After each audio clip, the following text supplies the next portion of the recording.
Okay, so the craziest thing just happened. I'm here with Gregory Siff, this amazing artist who's not just like an amazing artist, but he's an incredible human. And about 7 years ago, I worked at a really shitty job and I was having a really hard day. And I was like, how am I ever gonna make it as an artist? And this guy walked in and I recognized him from his social media, and I was like, hey, I love your art. Like, it just, the symbols in it, it just has your signature. I remember the whole day, what I said, etc. So he ran out and he made a portrait for me and of me, and it had my name, and it was in his signature, his little marshmallow face.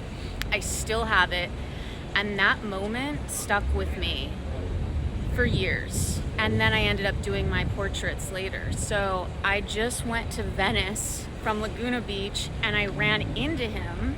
Crazy. Here. 7 years later. 7 years later, I swear to God, this man is part archangel.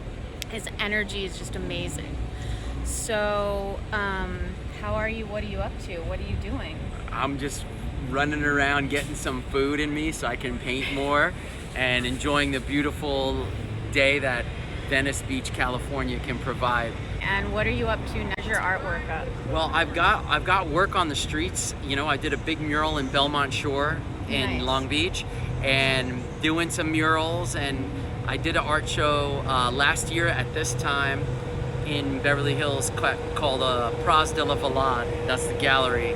And right now, I came back from Dallas. There's a big art fair there called Dallas Art Fair. Yeah. I did an exhibition, and with one of my buddies, I'm just looking for all the galleries. I mean, this is the biggest gallery right now is being in LA and painting and sharing it. And like, we get to bump into each other. This is my favorite.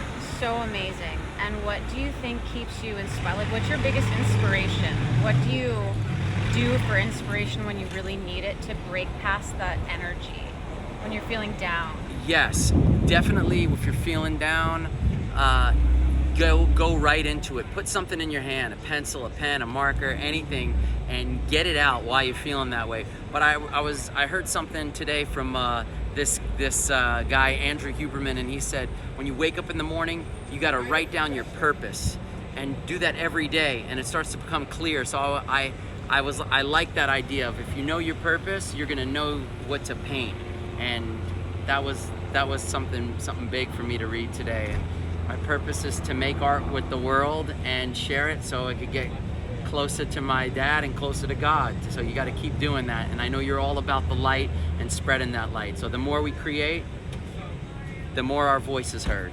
That's amazing. And I just want to tell you, like, last night I just made this giant vision board, and it had like Art Basel, and it had like Yes. all of these places, and I put like photos of myself in the galleries, and now I'm running into you, and I'm just like, how do you get to these places? It's not as much of a fantasy as people think it is. No, I it's think not. it takes a lot of work. It's not that. It's not.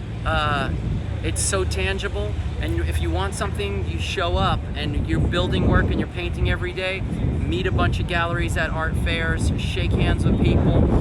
Go into galleries that feel like my work would look good here amongst friends. You know, you'll find your friends in art, and I think that's one of my best advice is keep creating every day, make something new every day, and then share it with the world, and then you'll find yourself in those spaces.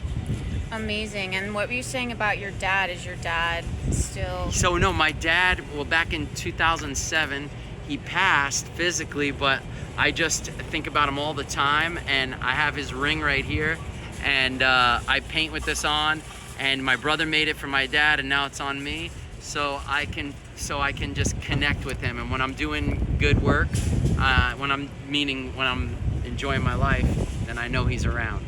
Oh, that's so special. And do you have beliefs in that spiritual karma, past lives, the other side? Well, yeah, I think the golden rule, treat people how you want to be treated, and just have a complete reverence and thanks every morning, every night. Just say thank you to God that you get to be here, because we don't know. And I do believe there's something else. I do believe there's another place where There's another exhibition going on in some gallery somewhere else, and we'll be there one day. But we got time. And maybe we're there right now on all the multiple dimensions. Well, this is paradise to be here being artists in this one. Yeah. Is there anything else you have? Anything else you want to share? You made my day, Liz, by saying that that portrait made your day, and you lifted me up today, because we're all going through our own thing, and I was just so happy to see that it's become such a part of your life, and you are art and you create art, and this is an honor to have a conversation in front of this Andre art on the street. And it's so amazing seeing you, and that really did, like, that moment stuck with me for so long. wow. And it still does. And I always just have the thought, like, God, I wish I could do a portrait of him. I wish I could do an interview. I wish I could do something with him. And you made it. And today was the day, and I woke up and was having the hardest day, and I didn't want to leave my bed. I'm going to tell you that. I did not want to get up. And I got up and I drove an hour here. Wow. All to run into him. So thank you so much for being the light that you are in the world. Thank you. I appreciate